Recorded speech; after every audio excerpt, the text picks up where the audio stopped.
Shalom, povo santo, boa noite.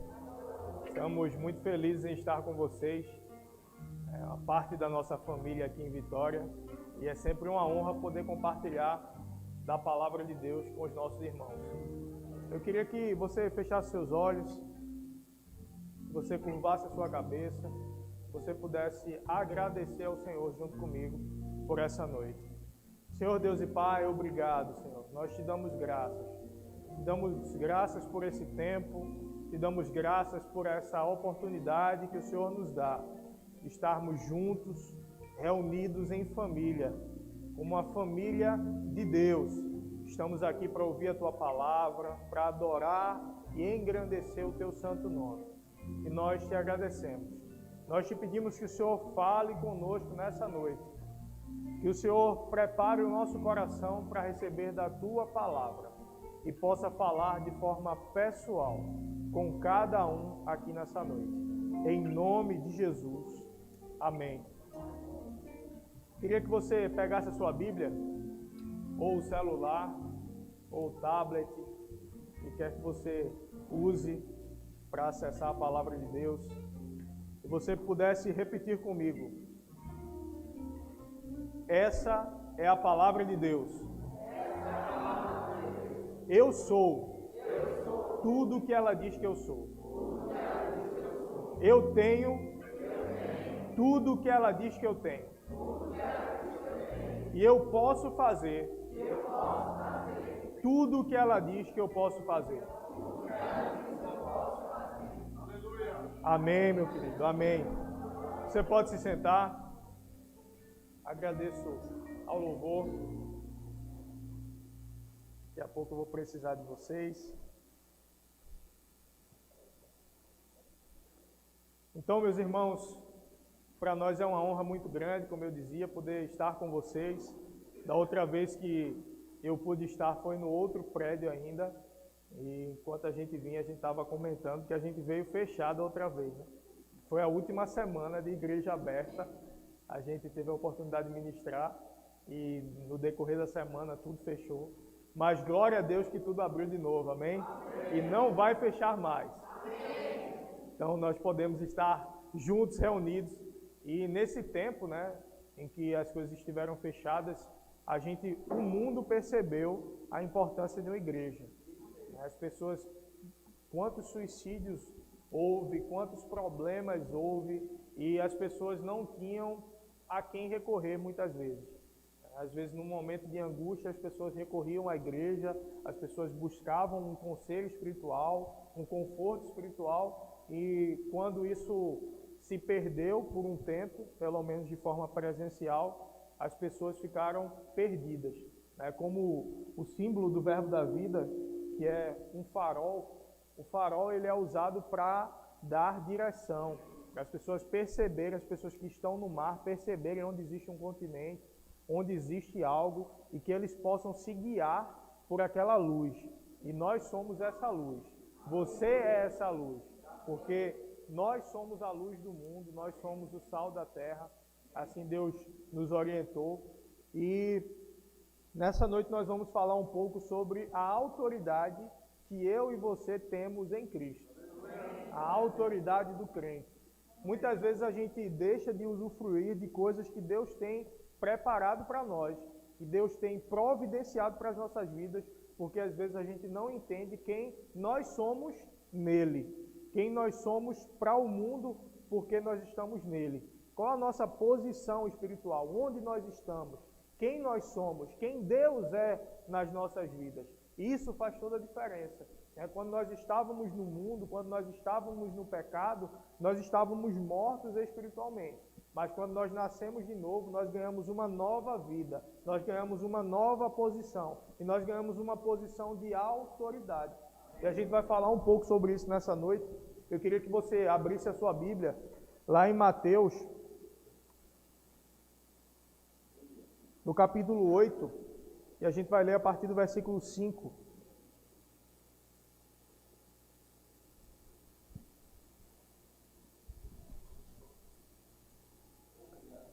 Mateus 8, do 5 ao 10.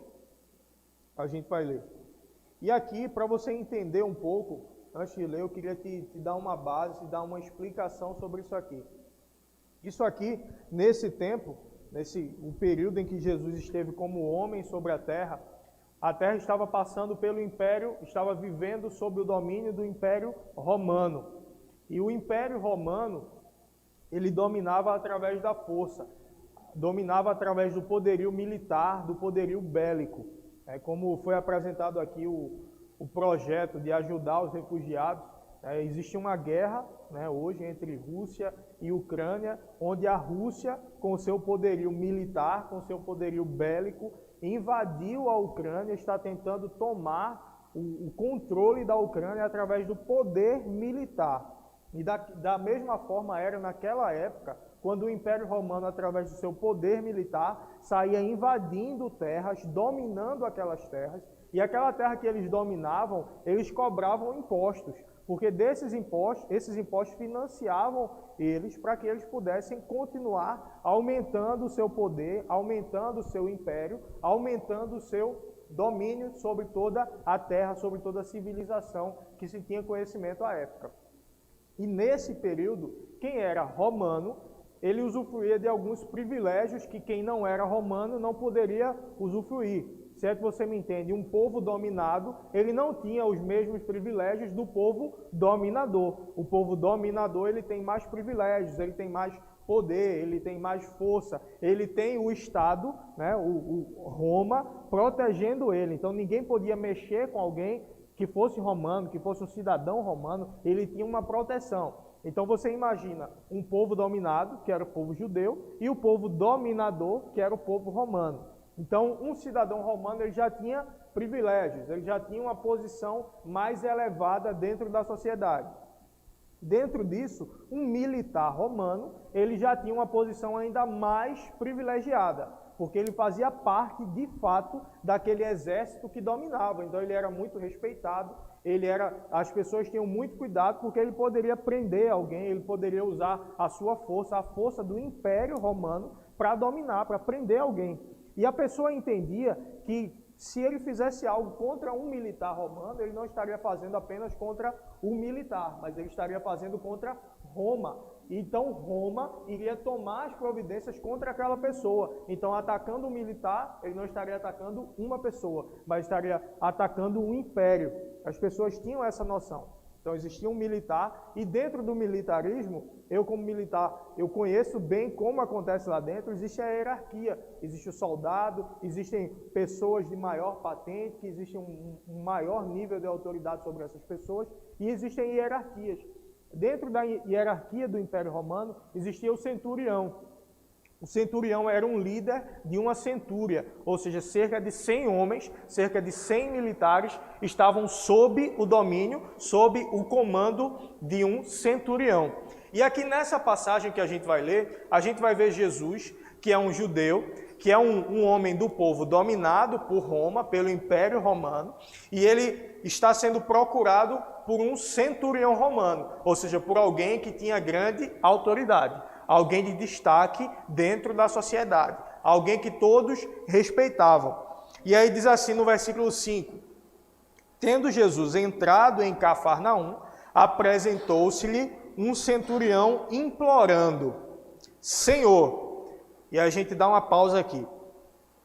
Primeiro que para alguém chamar outra pessoa de Senhor, para a gente é muito natural, porque quando a gente vê uma pessoa de mais idade, a gente vê uma pessoa que carrega certa autoridade, a gente já chama de Senhor. Mas nesse período, nesse contexto, chamar de Senhor era algo que trazia um peso muito grande. É porque ele entendia o senhorio, entendia a importância daquela pessoa. Então eu vejo alguém num contexto militar, num contexto de uma sociedade, de um alto escalão, chega para uma pessoa que nesse contexto social não era alguém de grande relevância, chega para ele e diz Senhor. Ou seja, nesse momento ele entendeu, ou ele reconheceu, externou o reconhecimento que ele tinha de que Jesus era Senhor. De que Jesus era alguém maior do que ele. Que mesmo que ele carregasse um poder militar, mesmo que ele carregasse algo da sociedade que lhe atribuía um poder, ele entendia que o que Jesus carregava era muito maior do que aquilo. E ele disse assim: Senhor, o meu criado jaz em casa. Jazer é morrer. Ele está morrendo em casa, de cama, paralítico, sofrendo horrivelmente. Jesus lhe disse: eu irei curá-lo. Mas o centurião respondeu: Senhor, e mais uma vez ele chama Senhor, não sou digno de que entres em minha casa, mas apenas manda com uma palavra. É interessante aqui que ele não diz manda uma palavra, ele diz manda com uma palavra. Você entende que alguém que carrega autoridade, ele geralmente não precisa explicar muita coisa. Ele só diz e quem tem juízo obedece. Existe aquela manda quem pode, obedece quem tem juízo. Então quem pode, ele não vai explicar a alguém que está sendo comandado porque ele está dando uma ordem. Ele simplesmente dá uma ordem. E a gente entende, eu gosto muito da área de comunicação, eu gosto de estudar comunicação, estudar relacionamentos, estudar as relações interpessoais. E uma coisa que eu percebi é que geralmente quando a pessoa precisa explicar muito, é porque ela não tem muita autoridade.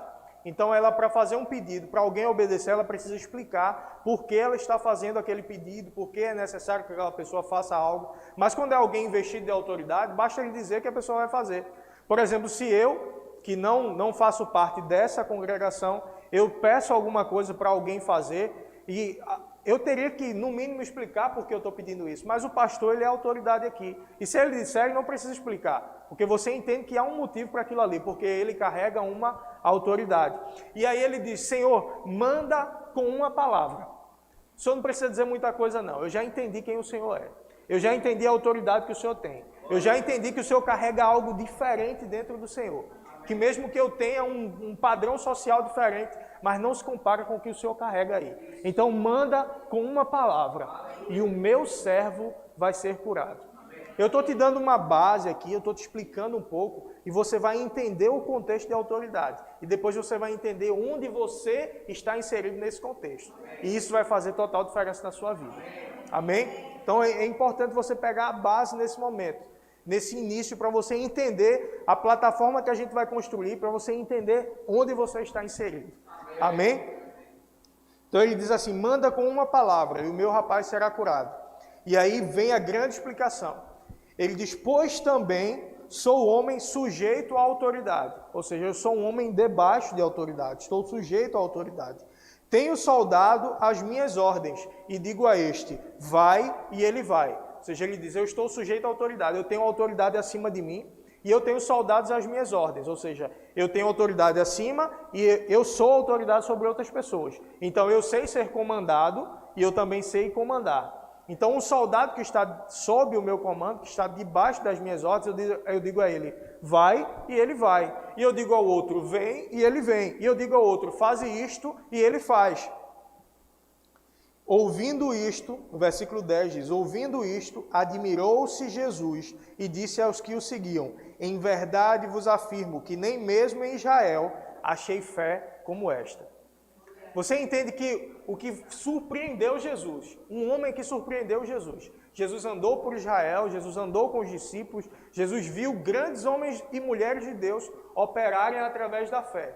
Mas esse centurião, que nem crente era, que nem fazia parte de uma igreja, digamos dessa forma para você entender. Ele surpreendeu Jesus e ele disse: nem mesmo em Israel eu achei tamanha fé.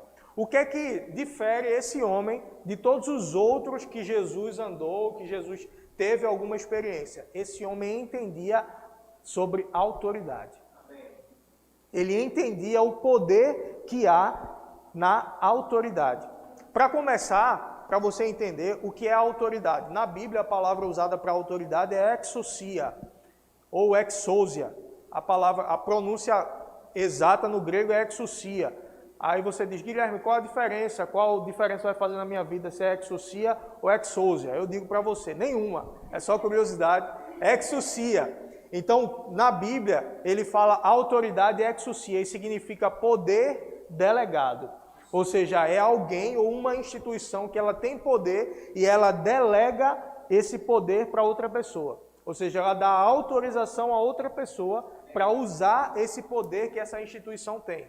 Então, a autoridade do crente, a autoridade que nós temos em Deus, é o poder que ele tem de fazer milagres, de mudar circunstâncias, de transformar situações, e ele nos deu essa autoridade, ou seja, ele nos deu a autorização de usarmos o poder dele. E quando a gente entende isso, a nossa vida ela passa a ser diferente. Porque a gente passa a entender que nós não somos vítimas das circunstâncias. Nós somos os criadores delas. Nós somos os criadores do resultado que nós iremos experimentar nas nossas vidas. Às vezes a gente se coloca numa posição, muitas vezes, de reclamar das circunstâncias, de falar das dificuldades que têm se levantado, de falar o tamanho do gigante que tem se levantado, e muitas vezes a gente não usa a autoridade que Deus nos deu para a gente derrubar esse gigante. Para a gente derrubar essa circunstância que se levantou para nos atrapalhar. Mas quando a gente entende quem nós somos nele, quando a gente entende o poder que há nas nossas palavras, a autoridade que ele nos delegou, a nossa vida ela passa a acontecer de forma diferente. Os nossos resultados eles passam a acontecer de forma diferente. E aí eu queria que você abrisse a sua Bíblia lá em Gênesis, no capítulo 1, no versículo 26. Você vai entender de onde vem essa autoridade e logo em seguida você vai se ver dentro dessa autoridade.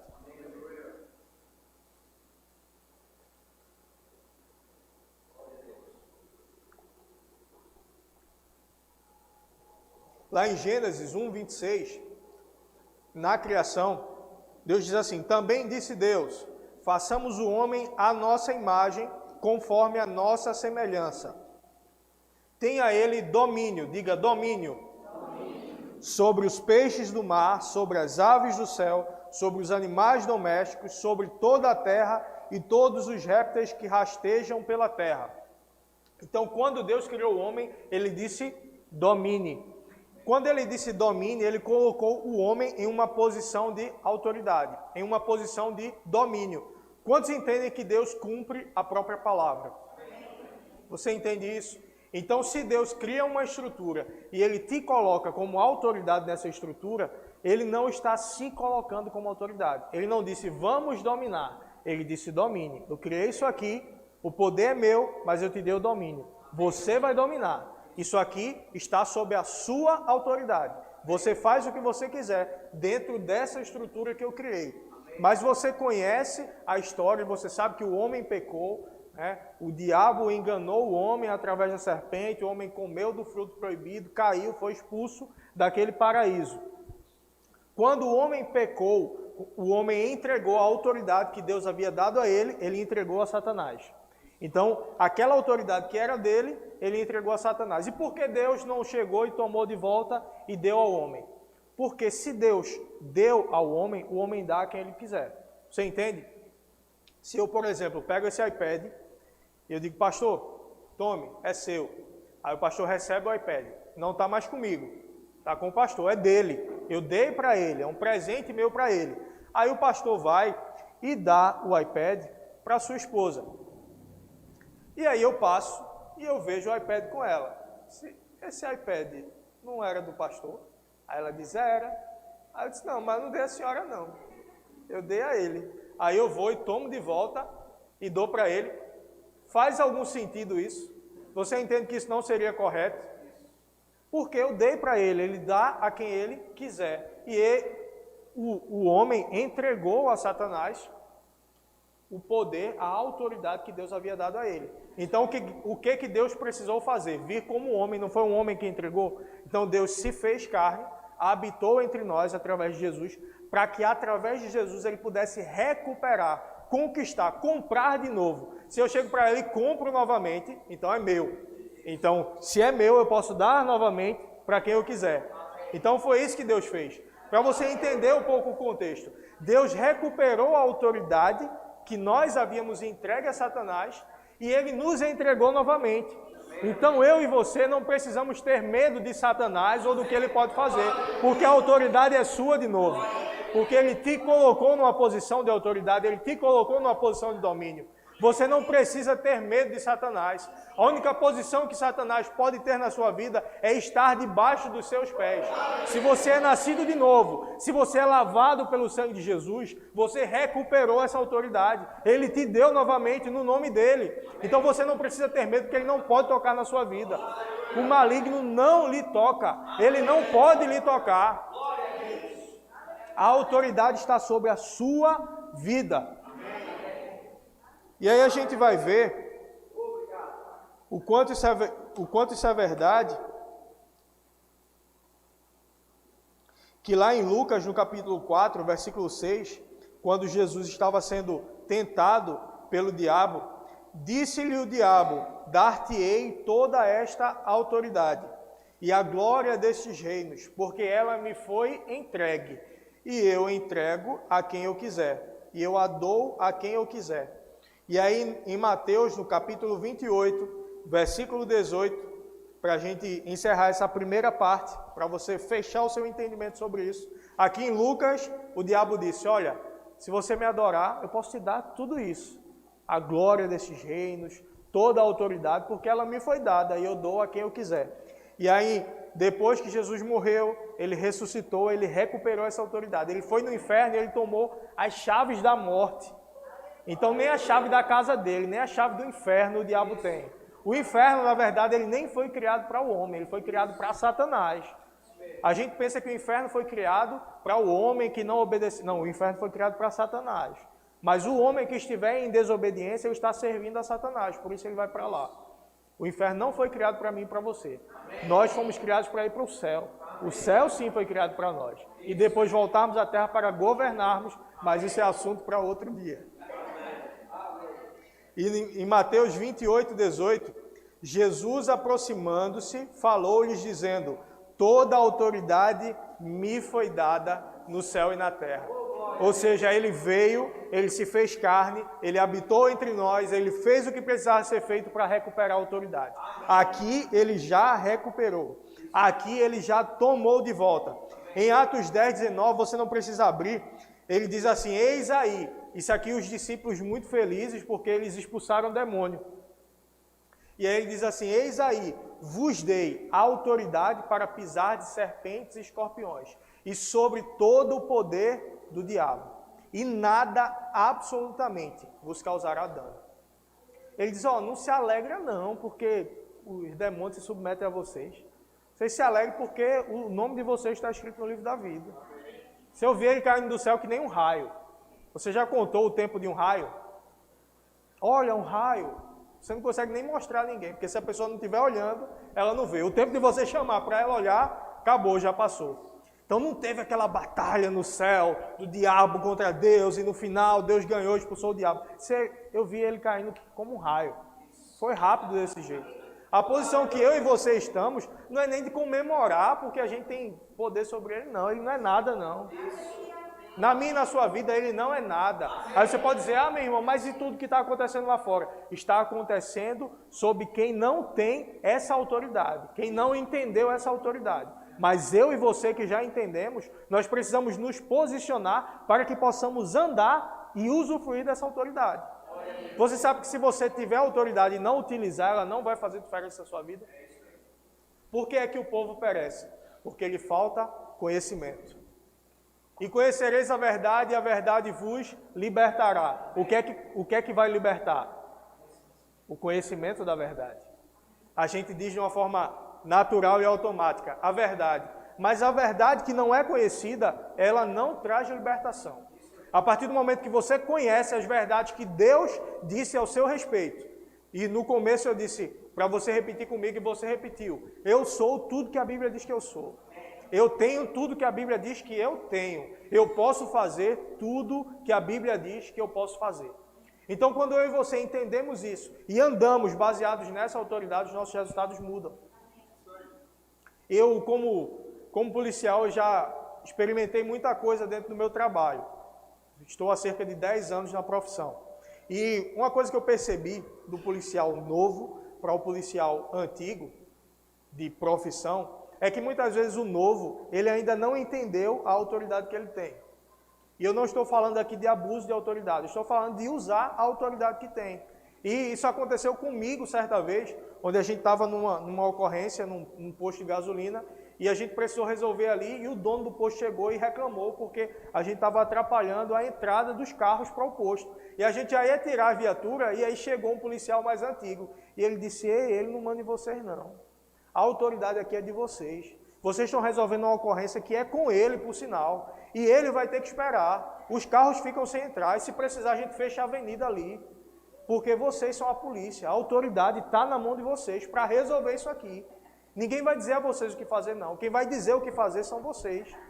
E naquele momento me deu um estalo e eu entendi que naquela situação quem estava comandando éramos nós. E se a gente não assumisse o papel de autoridade que a gente tinha, a gente ia sair dali sem resolver. A gente ia sair dali desmoralizado. E eu já fui muitas vezes para um tribunal, para um julgamento de alguém que a gente prendeu. E quando está lá a vítima não está lá Guilherme, a vítima não está lá a polícia, a vítima que está lá é o Estado. Então, quando alguém faz algo contra um policial, quando alguém faz algo contra uma autoridade, ele não está fazendo contra aquela pessoa, ele está fazendo contra o Estado. Então, quando alguém tenta fazer um mal contra você, quando o diabo quer derrubar você, quando o diabo quer levantar uma dificuldade contra a sua vida, e não é com você que ele está mexendo, é com o céu, é com o reino de Deus. E ninguém pode ir contra o reino de Deus. Existe uma instituição muito maior do que você, existe um reino muito maior do que eu e do que você, que garante você, que diz a você: vai, que eu estou aqui te dando cobertura, que diz a você: vai, que eu te garanto. Que dá a você o respaldo para quando se levantar uma doença, você impor a sua mão e mandar que aquela doença saia e aquela doença se retirar da sua vida. Porque você carrega a autoridade, você tem respaldo para fazer isso. Não deixe que as circunstâncias digam a você o que você pode ou o que você não pode fazer. Não diga que as circunstâncias digam a você onde você pode e onde você não pode trabalhar. Porque existe reservado para você os melhores lugares. Existe reservado para você os melhores trabalhos. Dentro da minha profissão, eu trabalho nos melhores lugares. Porque eu entendi que existe um chamado em nossas vidas para isso. De que existe uma autoridade em nossas vidas para isso. De que existe um poder por trás das palavras que nós dizemos e nós passamos a chamar à existência aquilo que a gente está crendo. E eu sempre confessei: eu vou trabalhar nos melhores lugares. Eu vou ganhar as melhores gratificações. E é isso que eu tenho vivido hoje. E às vezes alguém olha para mim e diz: eita, que esse deu sorte. Rapaz, tanta gente que tem tanto tempo de polícia não conseguiu, ele já conseguiu. Eita, que teu peixe é forte. Eu digo: rapaz, você não sabe o quanto. Você não sabe o quanto. E o meu peixe e o seu não é nenhuma autoridade terrena. Não é nenhuma pessoa natural que se levanta hoje e amanhã ele sai e entra outro. O meu peixe e o seu peixe, a autoridade que te garante, que te dá respaldo, ele jamais cai do trono. Ele jamais vai sair do trono. E ele jamais vai ser pego de surpresa com nenhuma circunstância que se levanta na sua vida. Se você puder abrir lá em Marcos, no capítulo 11, versículo 23... Jesus ia passando com os discípulos e foi numa árvore e viu que ela não tinha fruto. E aí ele disse: como você não tem fruto, eu quero fruto. Você não tem fruto, você foi programado para dar fruto. Você não está cumprindo seu propósito. Aí Jesus disse: ninguém jamais coma fruto de ti. Quando eles passam de novo no outro dia, a árvore está seca e os discípulos se admiram. E aí Jesus diz: porque em verdade vos afirmo, se alguém disser a este monte: ergue-te e lança-te no mar, e não duvidar no seu coração, mas crer que se fará o que diz, assim será com ele. Ele está dizendo aqui: olha, aquilo que a gente falar, se a gente falar e não duvidar, mas crer no que a gente está dizendo, vai acontecer na nossa vida. Então, quando a gente entende a nossa autoridade, como aquele centurião, ele usou a fé, ele surpreendeu Jesus com a sua fé. Ele surpreendeu Jesus porque ele entendeu quem ele era. Por isso que eu quero que eu e você tenhamos um entendimento maior de quem nós somos, da autoridade que nós carregamos. Porque aí quando a gente falar, quando a gente usar a nossa fé, vai ter um poder diferente, porque nós entendemos quem nós somos. Porque nós entendemos o que nós podemos fazer. Eu e você não fomos chamados para nos colocarmos numa posição de alguém que é pequeno, de alguém que é menor. Ah, mas quem sou eu? E tem alguns que espiritualizam isso e ainda dizem miserável, pobre, cego e nu. E está na Bíblia, irmão. Está na Bíblia, lá em Apocalipse, no capítulo 3. Mas quando você vai ver o contexto daquilo ali, aquilo ali não cabe para mim e para você. Aquilo ali não foi escrito para mim e para você. Você quer uma palavra escrita para mim e para você? 1 Pedro 2,9. Vós, porém, sois raça eleita, sacerdócio real. Você sabe o que é sacerdócio real? Não é que existe o sacerdócio falso e o sacerdócio real, não. Sacerdócio real vem de realeza. Você é realeza. Você entende que alguém que nasce na família real, lá na Inglaterra, ele não fez esforço nenhum para ser príncipe. Ele simplesmente nasceu. E alguém que não é da família real, não existe nada que ele possa fazer que o transforme em um príncipe, porque ele não nasceu naquela família. Nós, quando nascemos de novo, nós nascemos em uma família real. E eu queria já chamar o louvor, por favor. Eu e você nascemos em uma família real. Você é sacerdócio real. Você é nação santa, povo de propriedade exclusiva de Deus, a fim de proclamardes as virtudes daquele que vos chamou das trevas para a sua maravilhosa luz. Você já mudou de posição. Você já saiu. Lá em Colossenses 1,13, diz que ele nos libertou do império das trevas. Mas ele não apenas nos libertou e nos deixou lá livres em qualquer lugar, mas ele nos transportou para o reino do Filho do seu amor. Então você foi liberto de algo terrível, mas você foi colocado em algo maravilhoso. Você entende que muitas vezes no natural, para você entender, às vezes alguém comete um crime, ele é preso, ele passa um tempo na prisão e depois ele é liberto, ele sai daquela prisão. Mas quando ele sai com a ficha suja. Existe quando alguém vai puxar lá, vai ver que ele tem um antecedente criminal. E quando ele sai, ele precisa reconstruir a sua vida, para que ele possa ter um espaço na sociedade, para trabalhar, para se dignificar, digamos dessa forma. Então nós estávamos em um lugar de pecado, nós estávamos em um lugar de prisão, nós estávamos em um lugar sem autoridade, e Deus nos libertou de lá. Mas Ele não apenas nos libertou, mas Ele nos colocou em um lugar de autoridade. Ele nos colocou no reino do Filho do seu amor. E o convite que eu faço para você hoje é que você renove a sua mente. É que eu renove a minha mente. Cada dia eu e você possamos renovar a nossa mente e entendermos quem nós somos nele. Isso não é algo que a gente faz uma vez e pronto e acabou-se, não. Todos os dias a gente precisa renovar a nossa mente. Todos os dias a gente precisa encher a nossa mente com tudo que é bom, puro, agradável, de boa fama, como Paulo disse para fazer. Tudo que for bom, tudo que for puro, tudo que for de boa fama, que isso ocupe o vosso pensamento. E aquilo que a gente enche o nosso coração, a nossa boca vai falar. Porque a boca fala do que está cheio ao coração, o coração. Lá em Provérbios 18, 21, diz que morte e vida estão no poder da língua. E aquele que bem utiliza, come do seu fruto. Então isso, uma passagem leva a outra, e isso é uma construção. Se eu encho a minha mente com tudo que é bom, se eu encho a minha mente com tudo que é agradável, se eu encho a minha mente com todas as verdades que estão aqui dentro, na palavra, tudo que diz ao meu e ao seu respeito, se a cada dia eu renovo a minha mente com a palavra, eu passo a encher o meu coração com isso. E a minha boca vai falar daquilo que está cheio o meu coração. Quando o meu coração está cheio de palavra, quando a pressão vier, quando as circunstâncias vierem me apertar, o que vai sair? Palavra.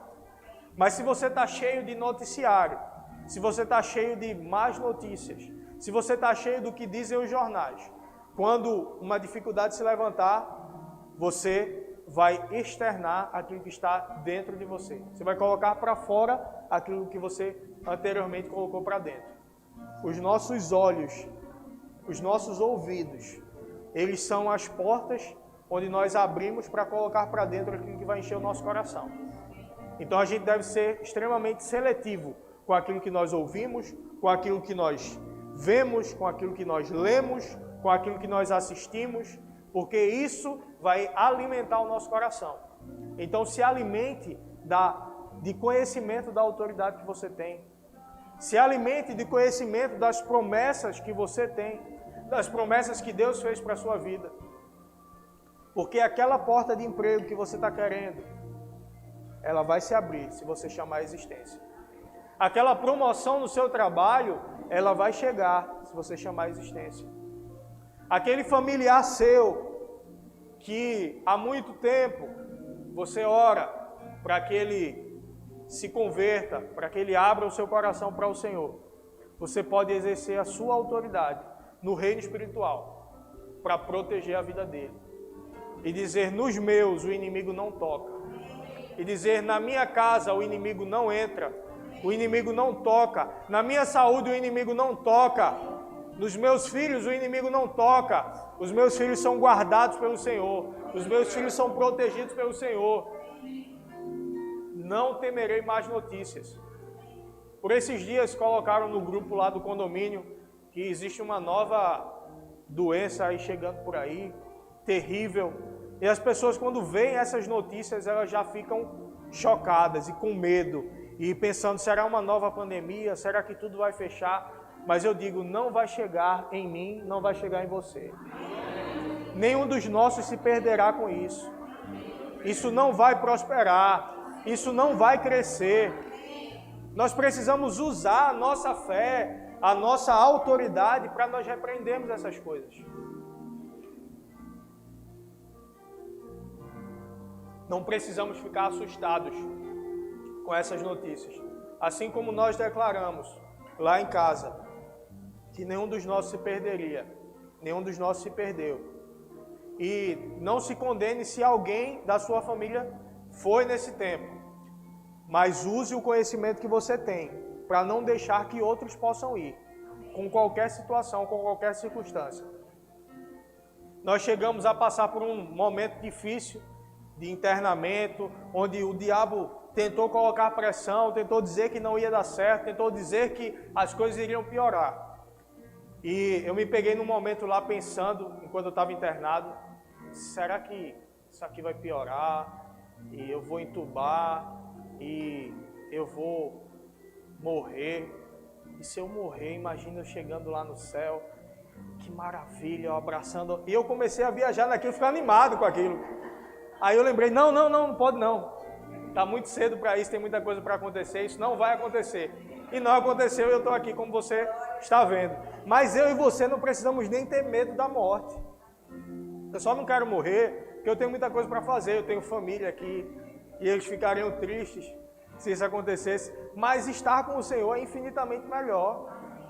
A gente entende que a nossa vida ela não acaba com a morte aqui. Nós passamos para um outro nível.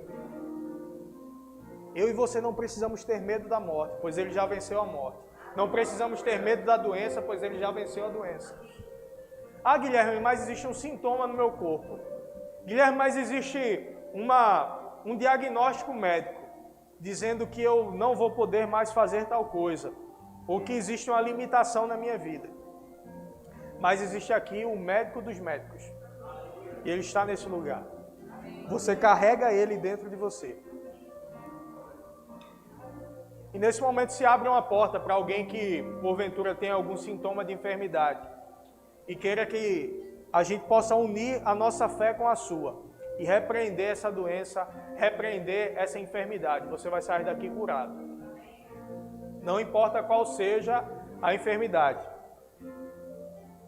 Se você sente algo, ou se você tem um diagnóstico médico, não importa se o médico disse que pode ter cura ou que não pode ter cura. Mas para o Senhor não há impossíveis. E você pode sair daqui sem essa doença. Existe alguém com algum sintoma de enfermidade? Se não existir, também não vou insistir. Nós somos curados e sarados em Cristo.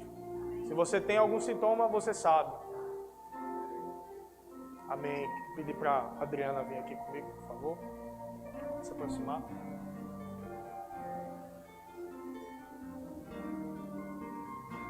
Ok. que é, irmã?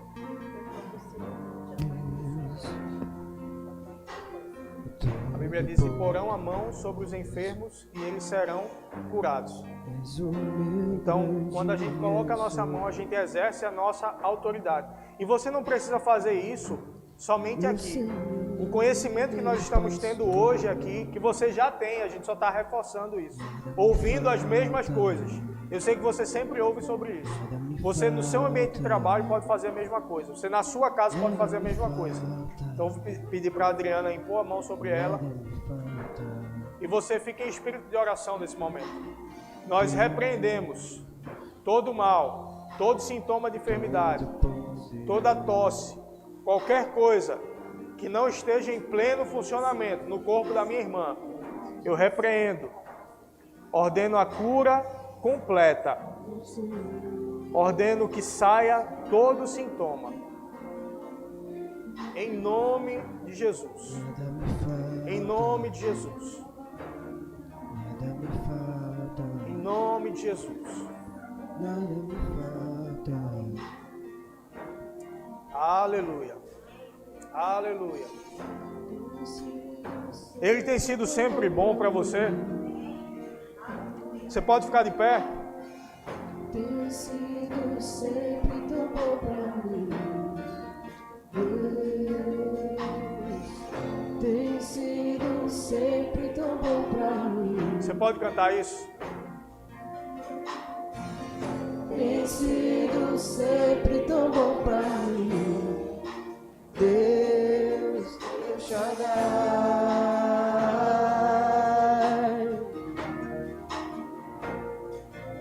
El Shaddai.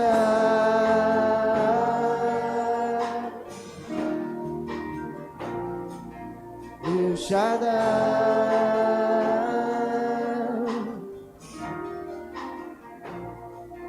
El Shaddai. Lá em Daniel, no capítulo 11, versículo 32, diz assim: E o povo que conhece o seu Deus será forte e fará proezas. Existe uma versão que diz, será forte e ativo. Então a sua atividade, o seu fazer proezas, vai estar ligado ao entendimento e ao conhecimento que você vai ter do seu Deus. Você foi chamado para fazer a diferença na sua casa, na sua vizinhança, no seu local de trabalho, estabelecer o reino. Onde um cristão está, o ambiente muda. Onde um cristão que entende quem ele é, trabalha, o ambiente muda. As coisas não podem ser normais. Os resultados não podem ser normais de alguém que carrega Deus dentro de si e entende que carrega Deus dentro de si. E entende que o seu dia não vai ser criado pelo que acontece. O seu dia vai ser criado pelas suas palavras. Experimente acordar amanhã e declarar como vai ser a sua semana. E declarar favor de Deus sobre a sua vida. Eu declaro uma semana poderosa sobre a sua vida. Eu declaro uma semana de portas abertas, de presentes inesperados, de intervenções divinas. Se prepare para um tempo de ideias criativas chegando. Ideias sopradas da parte de Deus para mudar a sua vida. Para mudar a vida das pessoas que estão ao seu redor. Para mudar a história da sua família. Você sabia que uma ideia soprada da parte de Deus pode mudar a história da sua família? Pode mudar a sua descendência. Uma ideia. Todos os dias, pessoas têm ideias milionárias por aí. Ficam milionários, mudam a vida de pessoas, trazem cura para doenças por causa de uma ideia. E aquele que dá as ideias está aqui. Aquele que dá as ideias mora dentro de mim e dentro de você. Existe um bom depósito da graça, onde tudo que nós precisamos está lá naquele depósito. Eu gosto de criar uma ilustração para você entender isso. Imagine um depósito físico mesmo, um galpão. onde tudo o que você precisa está guardado lá. Mas para acessar, é necessário que você abra a porta. E o que vai abrir essa porta do bom depósito é a sua fé. A sua fé vai fazer você acessar tudo que pela graça já foi disponibilizado para você. Tudo que foi disponibilizado pela graça para a sua vida, tudo que você precisa, já foi disponibilizado. E o que eu faço para acessar? Use a sua fé. A fé ela vai abrir a porta. E como eu faço para pegar? Use as suas palavras. As suas palavras vão ser o braço que vai lá dentro buscar tudo que a graça já deixou disponível para você. Então, experimente usar esse poder. Deus nos chama porque Ele já deixou isso para nós. E muita gente tem deixado no depósito. Não deixe no depósito. Use, abra esse depósito. Busque tudo que você precisa lá dentro. Porque Deus tem uma vida abundante para mim e para você. Uma vida abundante, ela envolve também finanças, mas ela é muito mais do que finanças. Ela é saúde, ela é paz na sua casa, ela é restauração no casamento, ela é salvação para pessoas da sua família. Não desista. Tudo que o diabo pode fazer é pintar um quadro e te mostrar, para que você possa olhar aquele quadro e falar errado. Quando você fala errado, você dá legalidade para ele criar aquela realidade na sua vida. Tudo que ele pode fazer na sua vida é isso, pintar um quadro. Então, independente do quadro que tem sido pintado na sua frente, e que o diabo tem colocado muitas vezes e tem dito, olha, essa é a tua realidade, mas existe uma realidade maior, que está aqui dentro. Então olhe o quadro que Deus já pintou para a sua vida. E olhe para que você foi criado. Existe um propósito na sua criação. Você foi criado para andar em autoridade, para viver e comer o melhor dessa terra. Não aceite menos do que isso. Não aceite uma vida mediana. Não aceite uma vida medíocre. Quando Deus tem para mim e para você uma vida abundante. E sabe o que às vezes está faltando para a gente usufruir daquilo que a gente tem disponível para nós? Às vezes é uma semente. Às vezes é um projeto como esse, de ampliação do templo, de reforma do templo. E às vezes a colheita está ali pronta, esperando você lançar a semente. E aí aquela colheita chega para você. E às vezes eu digo isso por mim, que eu já tive essa mentalidade. Às vezes eu via um pregador falando algo do tipo, e aí eu pensava, isso aí foi combinado com o pastor. Pessoas com esse tipo de mentalidade não vão receber, não vão acessar o que está disponível no bom depósito. Quando você sonha os sonhos do seu pastor, Deus sonha os seus sonhos. Quando você se compromete com os projetos da sua igreja, Deus se compromete com os seus projetos. Você dá legalidade no reino espiritual para acessar as colheitas, para acessar tudo que Deus tem preparado para a sua vida. Então, nesse momento, vamos colocar em prática o que nós falamos nessa noite. Vamos declarar. E eu quero que você repita comigo. Essa semana, eu vou experimentar de intervenções divinas. Eu queria que você falasse isso com todo o seu coração. Eu queria que você falasse isso acreditando que o momento que você fala, você está lançando uma palavra, uma semente no reino espiritual. Existem anjos ministradores pegando essas palavras e levando, trazendo à existência aquilo que você está declarando. Então diga, essa semana eu vou experimentar de intervenções divinas. A boa mão do Senhor vai preparar um bom caminho para mim. Eu declaro conexões divinas. Pessoas estratégicas se conectando à minha vida para cumprir o propósito de Deus na minha vida, na minha igreja e na vida dessas pessoas. Em nome de Jesus. Amém. Você pode dizer que foi apenas uma palavra solta para te animar, mas você pode pegar essa palavra como algo profético para a sua vida. E a forma como você utilizar isso que você acabou de fazer é o que vai determinar o resultado que você vai ter. Eu creio em resultados poderosos, em eu e você andando cada dia mais com o entendimento de quem nós somos no Senhor. Em nome de Jesus, seja abençoado na prática dessa palavra. Eu amo vocês e foi uma honra poder compartilhar da palavra de Deus com você. Amém?